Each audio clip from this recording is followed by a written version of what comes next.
संपूर्ण इतिहास का हिंदी में रिवीजन कर रहे थे हम लोग। और हिंदी वाले सीरीज में हमारे देखिए अभी तक कौन कौन से टॉपिक हो गए थे। सबसे पहले हमने प्राचीन भारतीय इतिहास की शुरुआत की थी। उसमें सबसे पहले जो महत्वपूर्ण घटनाएं हैं, उनकी तिथियां हैं, उनको याद करने की कोशिश की थी। ऐतिहासिक ग्रंथ जैसे पुराण वगैरह थे, उनको देख लिया था। फिर प्राचीन भारत के जो राजवंश थे, उनकी जो राजधानियाँ थी और उस राजवंश को जिसने संस्थापना की थी, संस्थापक जो थे, उनको याद करने की कोशिश की थी। भारत की जो पवित्र नदियाँ हैं, पवित्र नगर हैं, उनको देखा था। शंकराचार्य ने जो 4 मठ स्थापित किए थे, इसको जो है मानचित्र के साथ देखा था। फिर प्राचीन भारतीय इतिहास को पढ़ने के लिए स्रोत क्या है, क्या देखते हैं हम लोग, है ना। लिखी हुई चीज़ें देखते हैं कि जो आपके पुरातत्व संबंधी चीज़ें हैं वो देखते हैं, ये सब कुछ देखा था। पाषाण काल जो है पूरा हमने देखा था, है ना। सारे तीनों पाषाण काल देखे थे और काफ़ी उसको विस्तार से देखा था। फिर भारत में कौन सी ताम्र पाषाणिक संस्कृतियाँ हुई और वो संस्कृतियों का जो मानचित्र है कि कहाँ कहाँ पे क्या क्या था, वो भी देख लिया था। सैंधव सभ्यता और संस्कृति भी हमने देख ली थी। फिर हमारा चला था एक बड़ा लंबा सा वैदिक काल, जिसमें पूर्व वैदिक काल और उत्तर वैदिक काल, ऋग्वेद से लेकर यजुर्वेद से लेकर सामवेद, अथर्ववेद, फिर उपनिषद वगैरह, भारत के दर्शन शास्त्र, सब कुछ हमने देख लिया था। अब हम शुरुआत करेंगे भारत में पुराने जो धर्म महाजनपद के टाइम के समय के, उस टाइम पे जो डेवलप हुए, जो विकसित हुए, उनके बारे में। तो आज हम शुरुआत करेंगे बौद्ध धर्म की इस सीरीज़ में। फिर आगे हम जाएंगे जैन धर्म की तरफ, फिर शैव भागवत धर्म भी देखेंगे। और फिर उसी धर्म का जब विकास हुआ तो उस समय छठी ईसा पूर्व जो भारत की राजनीतिक दशा थी, उसको भी देखेंगे। तो चलिए आज शुरुआत करते हैं बौद्ध धर्म की। बहुत ही आपके लिए महत्वपूर्ण है, पीसीएस हो, यूपीएससी हो, सबके लिए बहुत महत्वपूर्ण है। तो इस लेक्चर को आप ध्यान से सुनिए। साथ ही साथ स्टडी फॉर सिविल सर्विसेज को टेलीग्राम पे जरूर ज्वाइन कर लीजिए, हमारा फ्री चैनल है।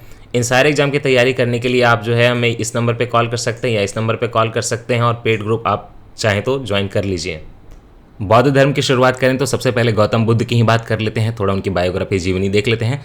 देखिए, गौतम बुद्ध ही बौद्ध धर्म के संस्थापक थे, ये तो सबको पता है। इनका जन्म हुआ था 563 ईसा पूर्व। 563 ईसा पूर्व याद रखिएगा।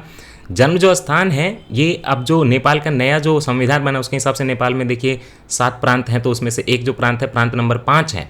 प्रांत नंबर 5 में लुम्बिनी नाम का जिला है, और वहीं पे देखिए लुम्बिनी, कपिलवस्तु नाम का जिला है, कहें तो कपिलवस्तु नाम का जिला है, और वहीं पे लुम्बिनी है। वहीं पे जन्म हुआ था 563 ईसा पूर्व में।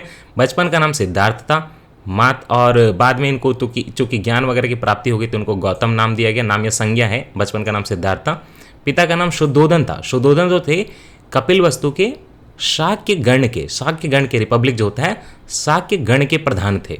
और जो माता थी वो माया देवी या महामाया के नाम से जानी जाती थी, और वो कौलीय गणराज्य की कन्या थी। अब यहाँ पे समझिए, ये जो शाक्य गणराज्य है, गण है, और जो कौलीय गण है, तो ये दोनों के बीच में वैवाहिक संबंध बड़ा अच्छा था। मतलब माता की, पिता की, सबकी जो है, ये अपने आप को बहुत प्योर ब्लड मानते थे, तो बार बार इनकी आपस में शादी होती रहती थी। आप ऊपर के अभी इनका खानदान देखेंगे तो इन दोनों के बीच में बहुत शादियाँ हुई हैं।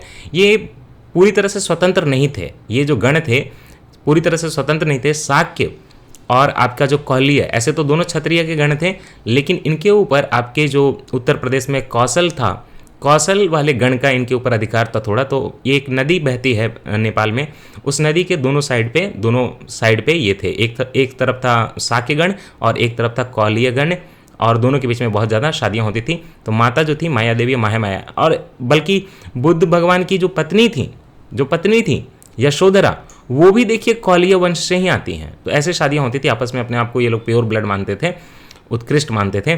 पालन पोषण, चूंकि इनके जन्म के दौरान ही इनकी माया देवी या महामाया की मृत्यु हो गई, तो पालन पोषण जो है उनकी मौसी ने किया। मौसी का नाम महाप्रजापति गौतमी था, महाप्रजापति गौतमी पड़ा। और इनके पुत्र का नाम जो हुआ, जो बाद में तो राहुल हुआ, पत्नी का नाम यशोधरा बता ही दिया। 563 ईसा पूर्व में जन्म हुआ था, मृत्यु हुई 483 ईसा पूर्व में। ये दोनों आपको याद रखने हैं। विवाह इनका काफ़ी अल्प आयु में हुआ था, 16 वर्ष की आयु में हुआ था। आपको बताया ही कि देखिए शाक्य कुल लिखा हुआ है, लेकिन कौलीय कुल भी बोलते हैं। शाक्य कुल, कौलीय कुल आपस में एक दूसरे से मिलता जुलता ही था, अपने आप को एक ही जैसा मानते थे। यशोधरा इनकी पत्नी का नाम था। और उत्तरकालीन बौद्ध ग्रंथों में अगर पढ़ें तो यशोधरा के जगह और भी कई नाम मिलते हैं उनको, गोपा, बिंबा, और ये देखिए बदक्षिणा, गोपा, बिंबा, ऐसे नाम भी दिए गए यशोधरा को। पुत्र का नाम तो राहुल बताया ही आपको। इनके जीवन में जो ये आध्यात्म की राह पे चले, तो उसके पहले 4 ऐसे दृश्य थे जिनसे उनको फर्क पड़ा था। ये आपके ऑब्जेक्टिव के लिए बहुत महत्वपूर्ण है। एक, इन्होंने वृद्ध व्यक्ति को देखा तो सोचा कि अरे ज़िंदगी तो खत्म हो जाएगी। एक बीमार व्यक्ति को देखा तो उन्हें सोचा कि ज़िंदगी में बड़ा कष्ट है। एक मृतक को देखा तो सोचा कि अरे मतलब मृत्यु बिल्कुल आने वाली है। और एक इन्होंने प्रसन्नचित सन्यासी को देखा। तो उन्होंने सोचा ये जो वृद्ध व्यक्ति, बीमार व्यक्ति और मृतक की दशा है ये बड़ी दुख वाली है, लेकिन जो सन्यासी है बड़ा प्रसन्नचित है। ये चारों दृश्य से इनके मानस पटल पर बड़ा फर्क पड़ा और इन्होंने सोचा कि ये प्रसन्नचित सन्यासी की राह बड़ी अच्छी होगी। तो इन्होंने बाद में सन्यासियों का जो है सानिध्य लिया भी, लेकिन उनको वहाँ पर मुक्ति नहीं मिली। तो वो चले गए अपने बोध गया के आसपास और वहाँ पे जाके उन्होंने साधना की, खुद उनको मुक्ति मिली। सिद्धार्थ ने पत्नी और बच्चों को सोते हुए गृह छोड़कर देखिए गृह का त्याग किया। तो वो सो रहे थे, उस बीच में निकल गए थे। और गृह त्याग की जो उनकी आयु थी 29 वर्ष थी। तो इनका जो वैवाहिक जीवन था देखिए 16 वर्ष से लेकर 29 वर्ष तक चला। और एक बात, जब भी आप महाभिनिष्क्रमण सुने तो समझिए कि गृह त्याग की जो उनकी चीज़ थी उसी को बोलते हैं। बौद्ध ग्रंथों में बुद्ध भगवान ने जो अपने गृह को छोड़ा था 29 साल के आयु में, तो उसको महाभिनिष्क्रमण बोलते हैं, ऐसी संज्ञा दी गई है। मैंने आपको पहले बताया कि पहले जो हिंदू संत वगैरह थे उनके सानिध्य में आए थे। तो आपका जो दर्शन शास्त्र है उसमें एक सांख्य दर्शन है। सांख्य दर्शन के एक आचार्य थे, उनका नाम था आलार कलम। याद रखिएगा, बिल्कुल याद रखिएगा। सांख्य दर्शन के एक आचार्य थे, उनका नाम था आलार कलम। वो उनको वैशाली के आसपास मिले। ये पटना के आसपास है, वैशाली बिहार में है। तो वहाँ पे मिले कौन? बुद्ध भगवान को आलार कलम मिले, जो कि सांख्य दर्शन के एक प्रणेता थे, आचार्य थे। और जहाँ से सिद्धार्थ राजगृह के समीप निवास करने वाले रुद्रक रामपुत्र नामक एक दूसरे धर्माचार्य के पास पहुँचे। तो आलार कलाम से काम नहीं चला, तो वहीं बिहार में पास में ही वैशाली के आसपास ही आपका नालंदा के आसपास ये एक जगह है राजगृह। आपको पता ही कई राजधानियाँ यहाँ पे रही थी। तो वहाँ पे सिद्धार्थ जो है किसके सानिध्य में गए? रुद्रक रामपुत्र नामक एक दूसरे धर्म आचार्य के बारे में। तो पहला आलार कलाम, दूसरा रुद्रक, देखिए रामपुत्र जो इनका नाम है, ये आप दोनों याद रखिएगा। इसके पश्चात क्या होता है? सिद्धार्थ उर्वेला मतलब कि बोध गया जो है उसको, चूंकि बोध हो गया तो नाम पड़ गया बाद में बोध गया, लेकिन उस टाइम पे उसको उर्वेला बोल रहे हैं। ये बिहार के गया जिले में है। तो बाद में वहाँ पहुँच गए, वहाँ उन्होंने काफ़ी लंबी साधना की खुद से। तो ये भी क्वेश्चन बनता है कि कितनी लंबी साधना की? 6 वर्ष की देखिए कठिन साधना तपस्या की। तो देखिए 29 से लेकर 6 वर्ष तक, तो 35 साल की अवस्था में इनको वैशाख पूर्णिमा की रात्रि को पीपल के पेड़ के नीचे, याद रखिएगा वट वृक्ष नहीं था, पीपल का पेड़ था, बिल्कुल याद रखिएगा। और उसी की एक डाली श्रीलंका में भी ले जाई जाती है। तो श्रीलंका में भी ऐसा पीपल का पेड़ मिलेगा आपको, उसी की डाली ले जाके लगाते हैं बाद में। तो 35 वर्ष की अवस्था में इनको वैशाख पूर्णिमा का दिन था, बिल्कुल याद रखिएगा। रात्रि को पीपल के वृक्ष के नीचे इनको गौतम बुद्ध को ज्ञान की प्राप्ति हो गई। और जैसे इनको ज्ञान की प्राप्ति हुई तो उनको सिद्धार्थ वगैरह नहीं, अब वो बुद्ध कहलाने लगे, क्योंकि उनको बुद्धि आ गई। बुद्ध का एक अन्य नाम तथागत भी मिलता है। तथागत क्यों मिलता है? तथागत का मतलब होता है सत्य है ज्ञान, जिसका ज्ञान सबके पास है लेकिन सत्य और असत्य है। तो तथागत का मतलब होता है, इसीलिए कई जो विद्वान लोग होते हैं उनको हम लोग तथागत बोल भी देते हैं। कोई बहुत जो एक ही विवेकपूर्ण है तो उसको भी हम लोग तथागत बोल देते हैं, क्योंकि तथागत का मतलब ही होता है जिसका ज्ञान सत्य है, सच है। शाक्य कुल में जन्म लिया था तो उनको शाक्य मुनि भी बोल दिया गया। उसके बाद ये अपने ज्ञान की प्राप्ति करके रुक जाते हैं क्या? नहीं, अपने ज्ञान और अपने मत का उन्होंने प्रचार भी देखिए प्रारंभ किया। उर्वेला मतलब बोध गया से वो सबसे पहले कहाँ गए? ऋषि पत्तन नाम की जगह गए। अभी जो सारनाथ जो है वाराणसी में, उसी का नाम उस टाइम पे ऋषि पत्तन था। ऋषि पत्तन में उन्होंने 5 ब्राह्मण सन्यासियों को अपने घेरे में ले लिया और उनको ज्ञान दिया और प्रथम उपदेश दिया। याद रखिएगा, चूंकि प्रथम उपदेश था तो इसको हम लोग धर्म चक्र प्रवर्तन बोलते हैं। 5 ब्राह्मण सन्यासियों को इन्होंने ज्ञान दिया था। कहाँ पे? सारनाथ में, वाराणसी में। तो पहला ज्ञान उन्होंने वही दिया था, उपदेश वहीं पे दिया था। उस समय पे सारनाथ या वाराणसी को हम लोग ऋषि पत्तन के नाम से जानते थे।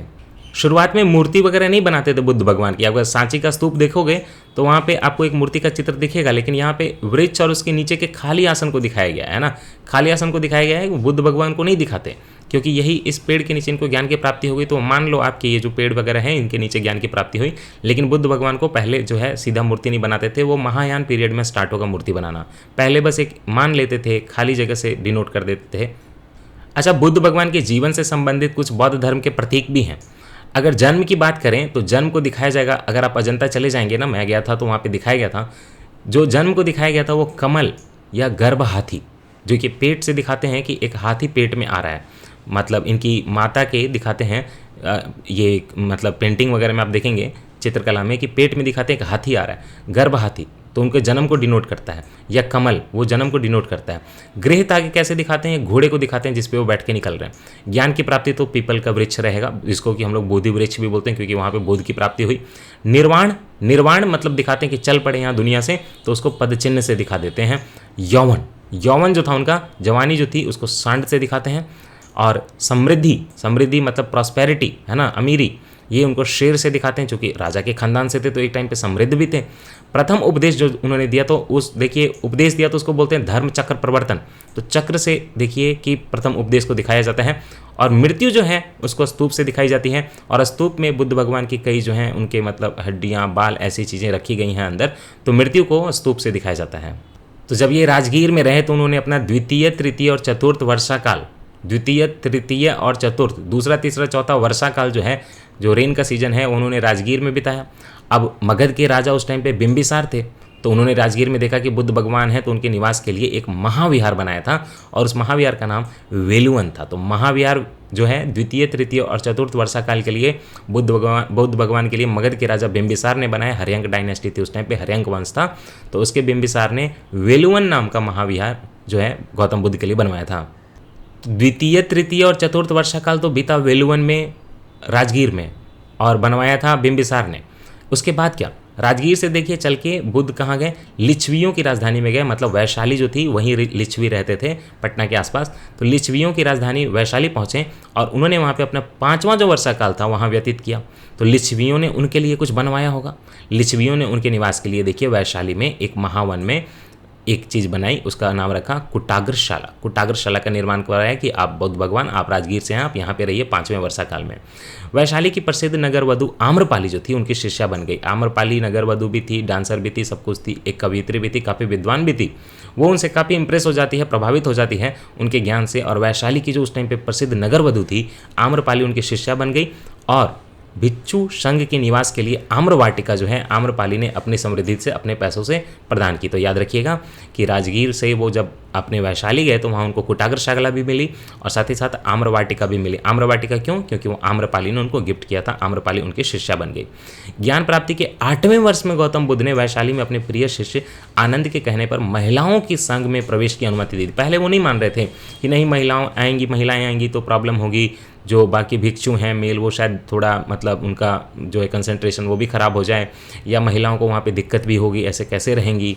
लेकिन उनका एक शिष्य था आनंद, याद रखिएगा, तो आनंद ने बोला कि नहीं, ये अलाउ करिए, उनको भी बराबर मौका मिलना चाहिए। तो महिलाओं के संघ में प्रवेश की अनुमति कब मिली?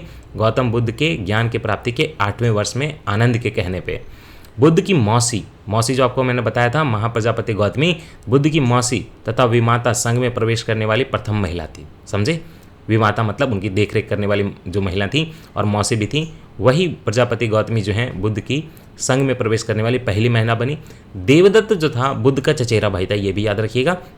यह पहले उनका अनुगत बना, फिर उनका विरोधी बन गया। पहले देवदत्त बड़ा इंप्रेस था, देवदत्त ने उनके ज्ञान की बातें सुनी, बुद्ध का चचेरा भाई था, बाद में उनका वो विरोधी बन गया। वह बौद्ध संघ से बुद्ध को हटाकर स्वयं जो है संघ का प्रधान बनना चाहता था, कब्जा करना चाहता था, लेकिन उसमें उसको कोई सफलता नहीं मिली, तो उसका झगड़ा हो गया। बौद्ध धर्म का सर्वाधिक प्रचार कहाँ हुआ? मैंने आपको पहले भी बताया था कि चाहे लुम्बिनी हो या आपका कौलिय हो या साक्य हो, ये सारे जगह पे जो ऊपर से कंट्रोल था वो आपके कौशल का था, उत्तर प्रदेश वाले राज्य का था। तो बौद्ध धर्म का सर्वाधिक प्रचार कहाँ होगा? कौशल में ही होगा। उन्होंने कौशल में 21 बार वास किया, 21 बार रहे। कौशल राज्य के अनाथ पिंडक नामक धनी व्यापारी जो थे उनकी शिष्यता ले ली, मतलब गौतम बुद्ध की शिष्यता किसने ले ली? कौशल राज्य का एक धनी व्यापारी, कौन? अनाथ पिंडक, और तथा संघ के लिए जेतवन विहार प्रदान किया। याद रखिए, चूंकि बहुत अमीर थे ये अनाथ पिंडक धनी व्यापारी, कौशल के थे, तो उन्होंने बुद्ध भगवान से खुश होकर बुद्ध भगवान को एक विहार दिया जिसका नाम पड़ा जेतवन। सारे याद रखते जाइए। भरहूत से प्राप्त एक शिल्प के ऊपर इस दान का उल्लेख मिलता है। भरहूत स्तूप जो है आपके मध्य प्रदेश में, उसको आप पढ़ेंगे तो आपको पता चलेगा कि इस दान का उल्लेख वहाँ पे मिलता है। तो इस लेख को क्या बोला जाता है? ये जो लेख मिला है आपके भरहूत में, जिसमें पता चलता है कि जेतवन विहार अनाथ पिंडक ने दिया था गौतम बुद्ध को, तो ऐसा लिखा हुआ है, जेतवन अनाथ पिंड को देती कोटिस्तमा सनेत, जो भी है सनेत केता, ऐसा लेख मिलता है। और इतना ही नहीं है, चूंकि कौशल में बहुत प्रभाव था, तो कौशल के उस टाइम पे नरेश थे प्रसेनजीत ने भी अपने पूरे परिवार के साथ बुद्ध की शिष्यता ले ली, और संघ के लिए उन्होंने भी एक महाविहार दिया।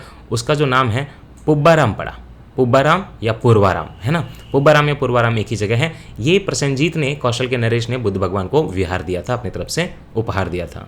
आगे देखिए कि बुद्ध ने अपने जीवन की जो अंतिम वर्षा ऋतु थी, इनके वर्षा ऋतु बहुत इंपॉर्टेंट होती क्योंकि उसके लिए विहार चाहिए होता है रहने के लिए, तो अंतिम जो वर्षा ऋतु थी वैशाली में ही बिताई थी। वैशाली में पटना के आसपास जहाँ की आम्रपाली थी वहाँ बिताई थी। अपने मत का प्रचार करते हुए मल्लों की राजधानी पावा पहुँचे। पावापुरी आपको पता होगा, पावा कहाँ है? पावा कहाँ है? बिहार में ही है। तो मल्लों की राजधानी पावा पहुँचे, जहाँ वो चुंद नामक लोहार की आम्रवाटिका में ठहरे। चुंद नामक एक लोहार था, उसके आम्रवाटिका में रहे। तो वहीं जो चुंद था, जो लोहार था, उन्होंने बुद्ध को देखिए सूकर मत दो, मतलब सुअर का मांस खाने को दिया, और वहीं से उन्हें क्या हो गया? रक्तातिसार हो गया, रक्त में जो है इन्फेक्शन हो गया, संक्रमण हो गया। और वहीं फिर वे पावा में कुशीनारा चले गए, और यहीं पर सुबद्ध को उन्होंने अपना अंतिम उपदेश दिया। तो अंतिम उपदेश याद रखिएगा, सुबद्ध को मिला था। मृत्यु कैसे हुई थी ये याद रखिएगा। कुशीनारा वही मल्ल गणराज्य की राजधानी थी। 483 ईसा पूर्व में बौद्ध भगवान की देखिए 80 वर्ष की आयु में उन्होंने अपना शरीर त्याग कर दिया। और बौद्ध ग्रंथों में इसी को हम लोग क्या कहते हैं? महापरिनिर्वाण बोलते हैं। निर्वाण मतलब मतलब ज्ञान की प्राप्ति, निकलना, यहाँ से मुक्ति पाना। तो उसी से मिलता जुलता वर्ड बनाया, महापरिनिर्वाण बोला, या महापरिनिवाना भी बोलते हैं। महापरिनिर्वाण सूत्र बौद्ध ग्रंथों को पढ़ेंगे तो उसमें मिलेगा आपको। उसमें बुद्ध की शरीर धातु के देवदारों के नाम क्या दिए गए हैं?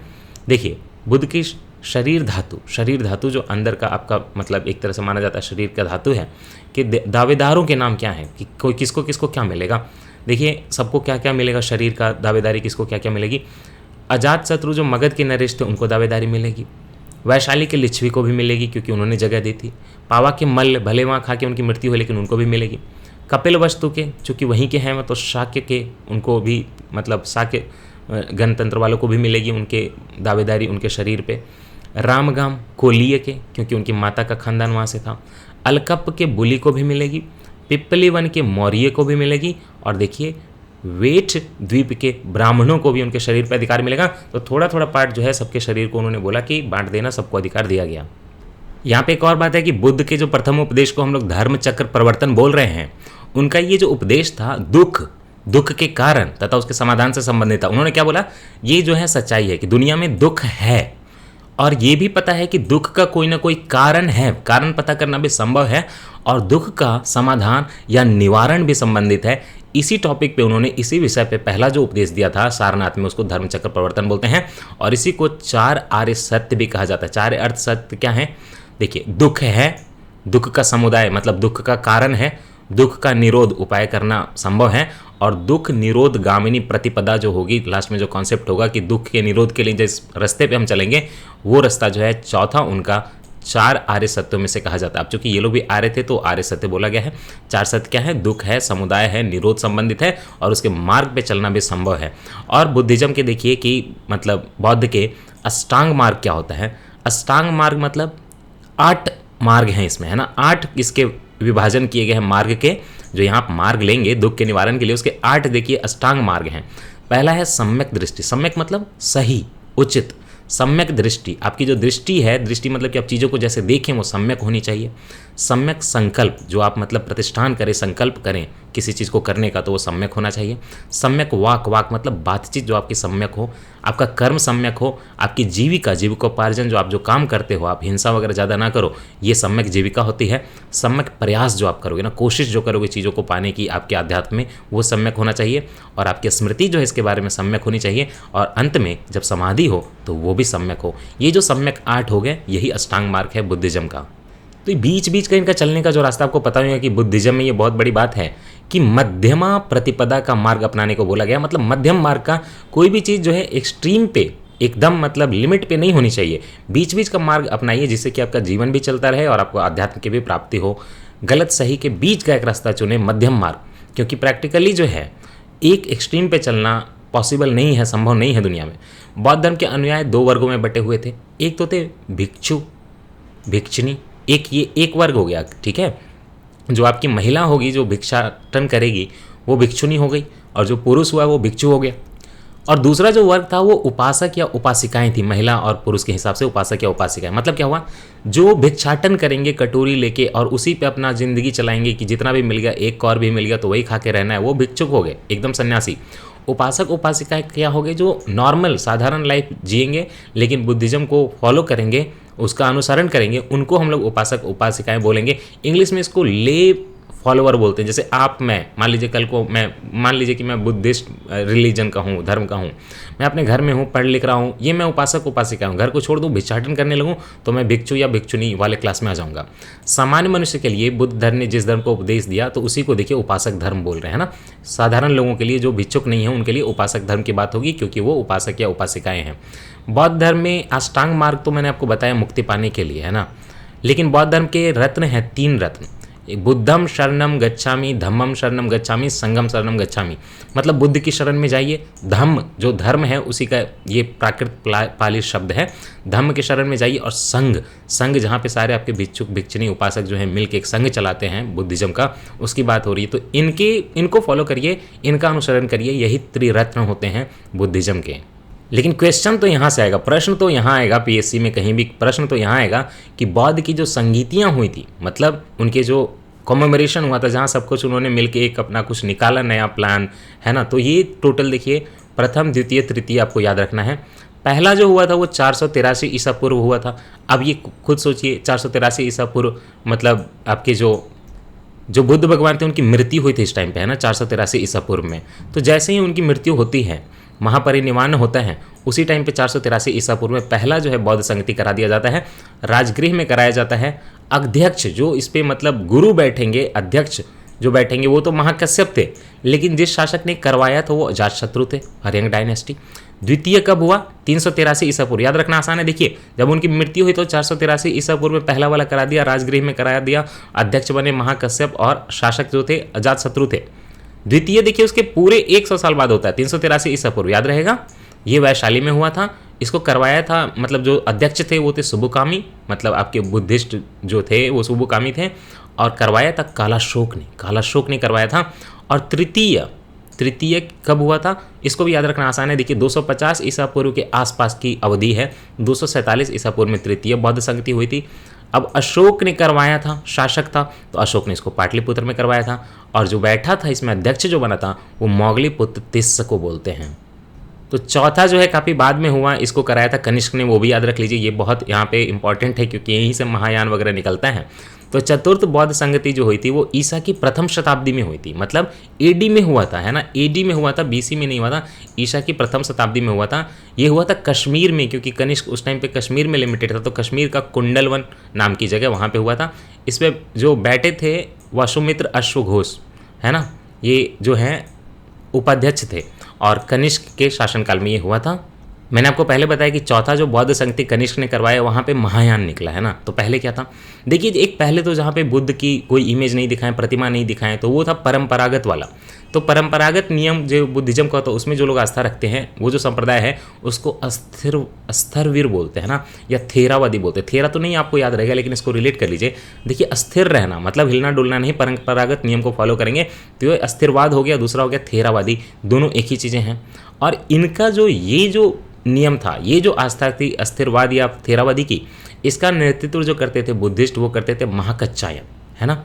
इन्होंने बोला कि परिवर्तन के साथ हम नए नियम नहीं फॉलो करेंगे, लेकिन परिवर्तन के साथ नया नियम आना चाहिए, बुद्ध जी की प्रतिमा बननी चाहिए, सब कुछ होना चाहिए। तो वो जो संप्रदाय बना बुद्धिज्म के अंदर उसको महासांगिक लोग बोलते हैं, या उनको साथ ही साथ सर्वस्तिवादी भी कहते हैं। देखिए सर्वास्तिवादी। तो ये देखिए कि जो परंपरागत वाले वो उनको हम लोग अस्थिर या थेरावादी बोलेंगे, और उनका जो है लीडरशिप लिया महाकच्चायन ने, और जो समय के साथ बोलेंगे कि परिवर्तन होना चाहिए वो महासांघिक बने उनका, और उसको दूसरा नाम उसका भी है सर्वास्तिवादी कहा गया। और इनका जो लीडरशिप लिया वो किसने लिया? महाकश्यप ने लिया। चतुर्थ बौद्ध संगति जो कुंडलवन कश्मीर में हुई थी वहाँ पे खास करके महासांघिकों का बोलबाला था, तो यहीं से जो है दोनों के बीच में एक दरार पड़ जाती है। और चतुर्थ बौद्ध संगति में ये भी हुआ कि पहले तो पाली प्राकृत चलता था, यहाँ पे बौद्धों ने भाषा के रूप में संस्कृत को अपना लिया, क्योंकि वहाँ पे कनिष्क था और कनिष्क को संस्कृत से बहुत प्यार था। इसी संगति में चूँकि महासांघिकों का बोलबाला हो गया, तो आपका जो हीनयान है और महायान है, दो संप्रदायों से बुद्धिज्म जो है यहीं पे विभाजित हो गया। हीनयान मतलब कि फोटो वगैरह नहीं बनाएंगे, बुद्ध की प्रतिमा वगैरह नहीं बनाएंगे। महायान में है कि नहीं, सब कुछ करेंगे, पूजा पाठ भी करेंगे।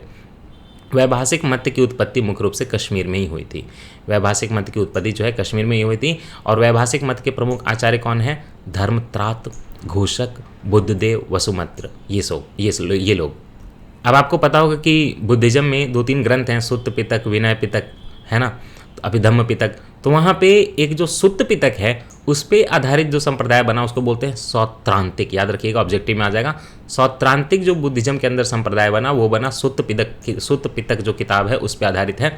और एक बात, शून्यवाद बुद्धिज्म का ही पार्ट है, उसको माध्यमिक भी बोलते हैं। शून्यवाद बुद्धिज्म का ही पार्ट है, उसको माध्यमिक बोलते हैं। और इसके जो प्रणेता या प्रवर्तक हैं वो नागार्जुन थे, जिनकी प्रसिद्ध रचना माध्यमिक कारिका है। माध्यमिक कारिका है।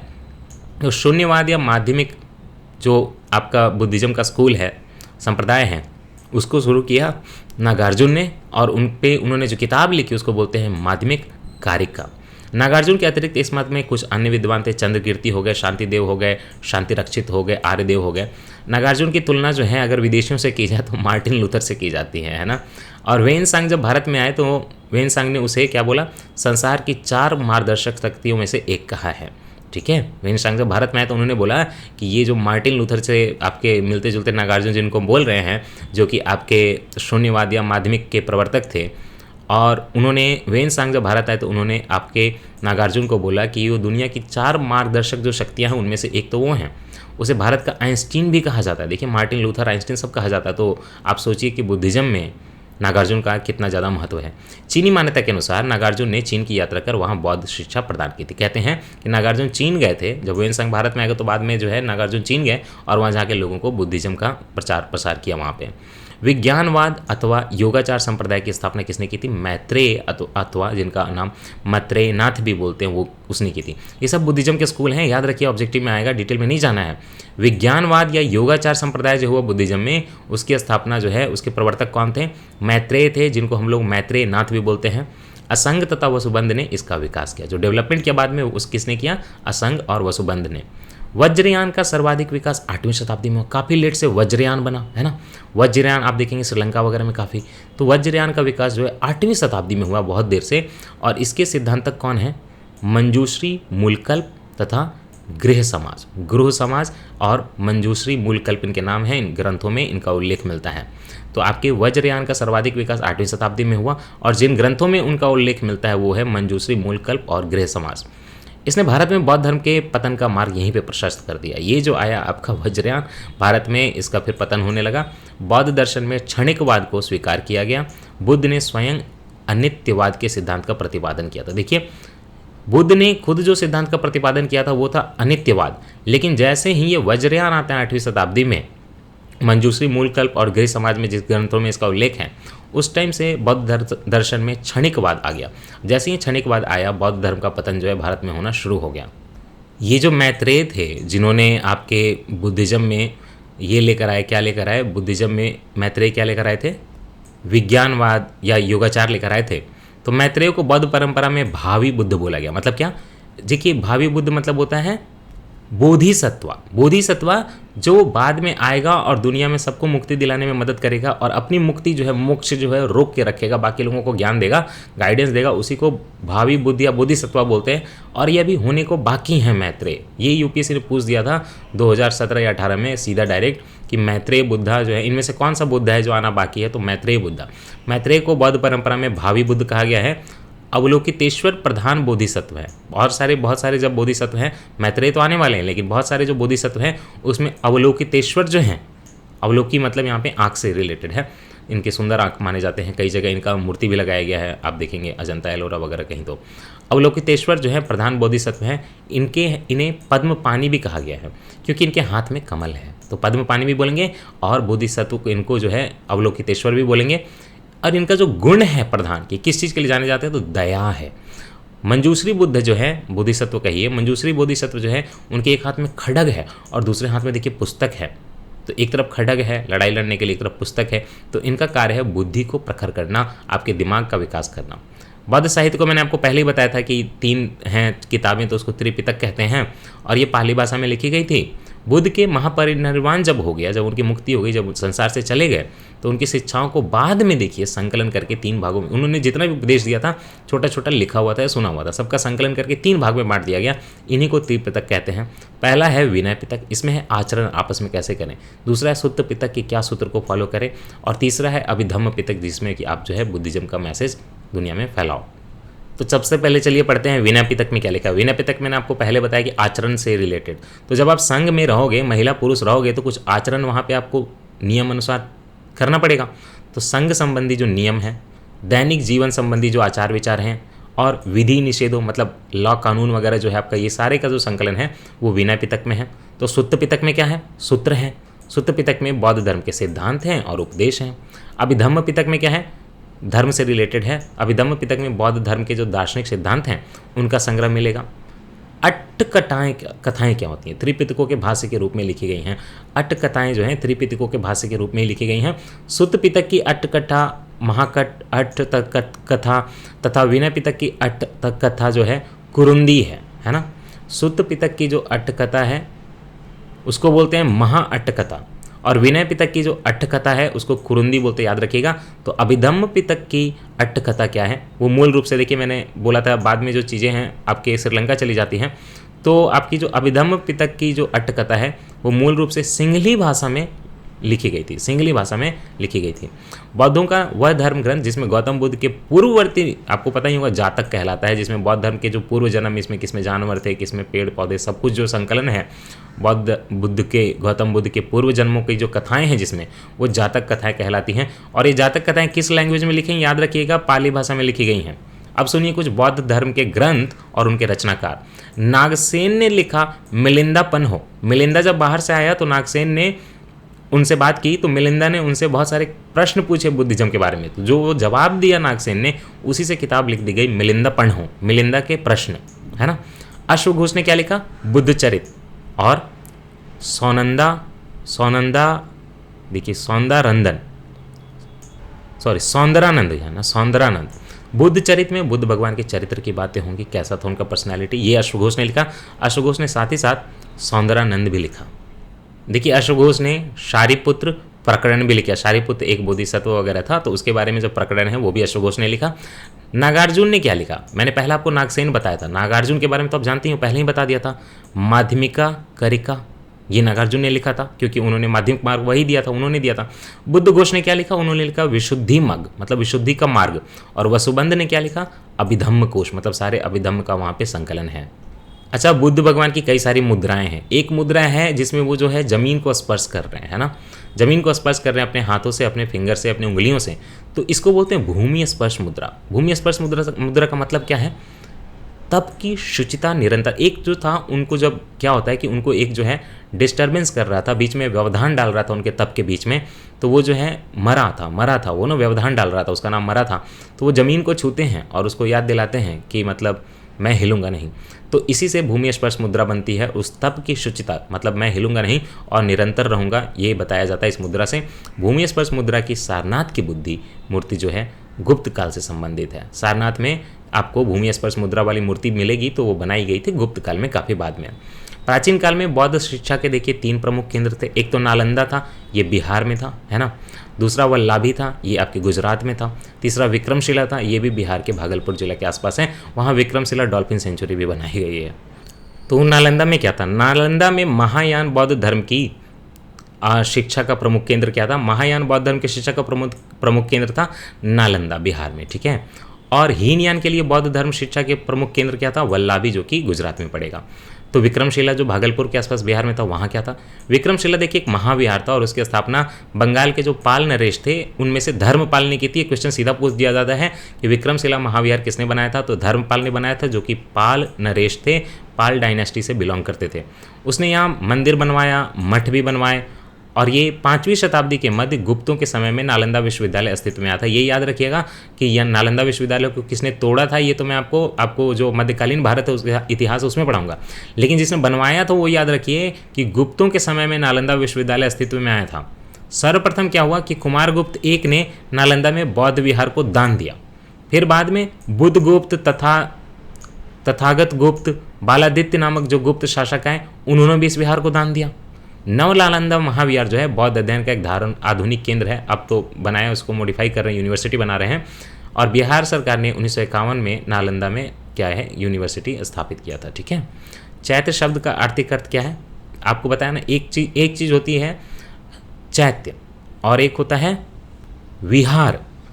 देखिए रहने की जगह जो है वो विहार है, और चैत्य में क्या होगा कि एक छोटा सा लास्ट में ऐसा स्तूप बना देंगे, हल्का सा स्तूप क्या बोलिए, ऐसा मतलब बना देंगे शिवलिंग जैसा बड़ा सा स्तूप ही बोलिए, आधा अधूरा, उसकी पूजा करेंगे तो वही होता है चैत्य। चैत्य शब्द का अर्थ क्या होता है, चिता संबंधी। क्यों? शवदाह के पश्चात बचे हुए अवशेषों को भूमि में गाड़कर उनके ऊपर जो समाधियां बनाई गई उन्हीं को प्रारंभ में चैत्य बोलेगा, बाद में स्तूप बोलेगा। मैंने आपको बोला ना स्तूप जैसा होता है, तो चैत्य की पूजा करते हैं। तो बुद्ध भगवान के जो शरीर के थोड़े बहुत अंग है सबका अधिकार बन रहा था, तो उसके कहीं दांत कहीं उनके बाल, उसको रख के ऊपर क्या कर दिया गया, मिट्टी में गाड़ के क्या बना दिया गया, ये चैत्य बना दिया गया। और बाद में यही चीज़ जो है विकसित होकर स्तूप बन जाती है। तो इसी से चैत्य आप जानते हैं वर्ड, लेकिन उसका मतलब है चिता संबंधी, क्योंकि चिता से जो दाह संस्कार के बाद जो चीज़ें आई थी, अवशेष जो आए थे, उन्हीं के ऊपर ये चैत्य बनाया जाता है। ठीक है। इन समाधियों में महापुरुषों के धातु अवशेष मतलब शरीर के अवशेष सुरक्षित रखे जाते हैं। अतः चैत्य उपासना के केंद्र बन के, आपको पहले बताया चैत्र में उपासना करते हैं। चैत्य गृहों के समीप में भिक्षुओं के रहने के लिए आवास भी बना दिए गए, और जो आवास रहने के लिए बनाए गए उनको क्या बोलेंगे, विहार बोलेंगे। याद रखना आसान है। अब तो जानिए चिता संबंधी चैत्य।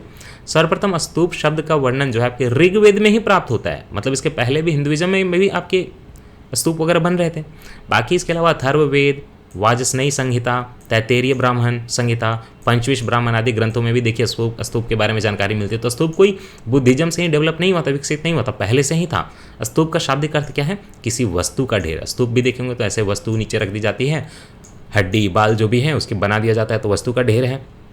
स्तूप का विकास ही संभवतः मिट्टी के ऐसे चबूतरे से हुआ है जिसका निर्माण मृतक की चिता के ऊपर किया जाता था, या फिर मृतक की चुनी हुई अस्थियों में रखने के लिए किया जाता था, है ना। रखने के लिए कर सकते हैं या फिर उसको चिता के ऊपर बना सकते हैं। कालांतर में बाद में बौद्धों ने इसी जो स्तूप का कॉन्सेप्ट है ना, पद्धति है, उसको उन्होंने संघ पद्धति में अपना लिया। ये वैदिक काल से ही विकसित हो चुका था। इन स्तूपों में बुद्ध तथा उनके प्रमुख शिष्यों की भी धातु रखी जाती थी। कुछ शिष्य जी की कोई ऐसा बोधिसत्व है जो बहुत इंपॉर्टेंट है, महत्वपूर्ण है, तो उसके ऊपर भी स्तूप बनाएंगे। अतः वह बौद्धों की श्रद्धा व उपासना के प्रमुख केंद्र बन गए। और जहाँ रहते तो उसको विहार बोलेंगे, जहाँ पूजा करेंगे उसको चैत्य स्तूप बोलेंगे। स्तूप के भी देखिए 4 भेद हैं। एक तो है शारीरिक स्तूप, दूसरा है पारिभौगिक स्तूप, तीसरा है उद्देशिका स्तूप, और चौथा है पूजार्थक स्तूप। तो सारे स्तूप में पूजा नहीं करते।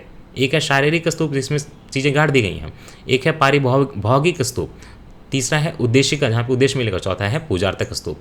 गौतम बुद्ध को एशिया के ज्योति पुंज में या लाइट ऑफ एशिया भी बोला जाता है, आपको पता ही है, क्योंकि उन्होंने यहाँ पे पूरा मोक्ष और अध्यात्म फैलाया, और चीन जापान सब जगह बुद्धिज्म फैल गया। तो इसीलिए एशिया का जो ज्योति पुंज है वो गौतम बुद्ध को बोला जाता है, याद रखिएगा। और एक इतिहासकार हैं, मतलब कहिए कि काव्य रचना करने वाले, उनका नाम है एडविन आर्नोल्ड। एडविन आर्नोल्ड ने जो किताब लिखी इनके ऊपर, लाइट ऑफ एशिया लिखी, और ये एक देखिए काव्य पुस्तक की रचना थी बुद्धिज्म के ऊपर। महापरिनिर्वाण मंदिर कहाँ है? उत्तर प्रदेश का जो कुशीनगर जिला है वहाँ पे है, यहीं पे हुआ था निर्वाण, तो इसीलिए उत्तर प्रदेश का जो कुशीनगर जिला है वहाँ पे महापरिनिर्वाण मंदिर बनाया गया है। मंदिर में जो बुद्ध की मूर्ति है देखिए 1876 ईस्वी में उत्खनन जब किया गया तो वहाँ पे मिली। बताइए, इतना पुरानी मूर्ति 1876 ईस्वी में उत्खनन के दौरान मिली, अंग्रेजों के टाइम में। बुद्ध की जो वहाँ प्रतिमा है देखिए 6.10 मीटर लंबी ऊंची मूर्ति है जो कि लेटी हुई मुद्रा में, मतलब उनको लिटाया हुआ है। महापरिनिर्वाण है, चूँकि वहाँ पे उनकी मृत्यु हो रही है तो उनको लिटाया हुआ दिखाया गया है। यह मूर्ति उस काल को दर्शाती है जब 80 वर्ष की आयु में भगवान बुद्ध की कब मृत्यु होती है आप बताइए? 483 ईसा पूर्व में, है ना। अपने उस शरीर को उन्होंने छोड़ दिया, तब की जो है वो दर्श करवाती है इस मूर्ति में। और मृत्यु के बंधन से मुक्त हो गए और इनको बोला कि महापरिनिर्वाण की प्राप्ति हो गई।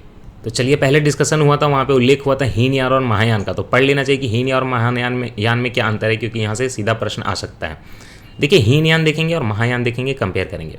पहले तो हीनयान, हीन जानते ही हो आप, छोटी चीज़। हीनयान का शाब्दिक अर्थ है निम्न मार्ग, मतलब पहले जितना था हम उतने को फॉलो करेंगे। इसको हम लोग मतलब बहुत ऊपर से अपने हिसाब से जोड़ तोड़ नहीं करेंगे।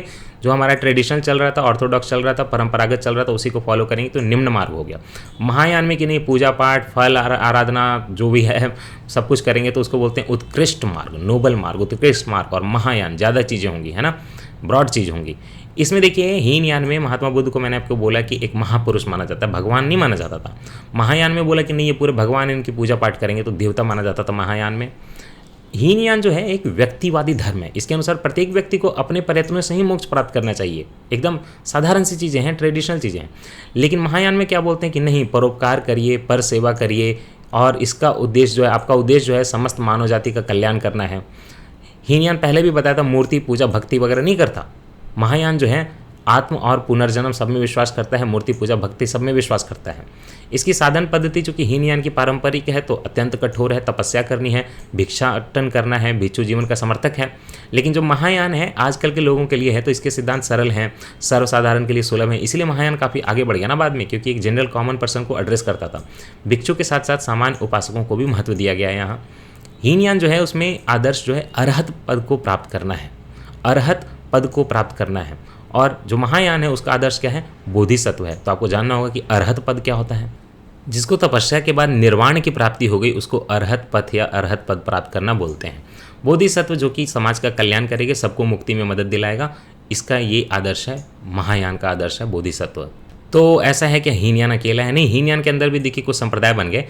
एक है जैसे वैभाषिक और दूसरा है सौत्रांतिका। मैंने आपको पहले भी बोला था सौत्रांतिका मतलब जो कि सूत्र पितक को फॉलो करेगा। और आपके महायान के क्या संप्रदाय हैं, शून्यवाद किसने दिया था, सब कुछ बता दिया है, जिसको कि माध्यमिक भी बोलते हैं।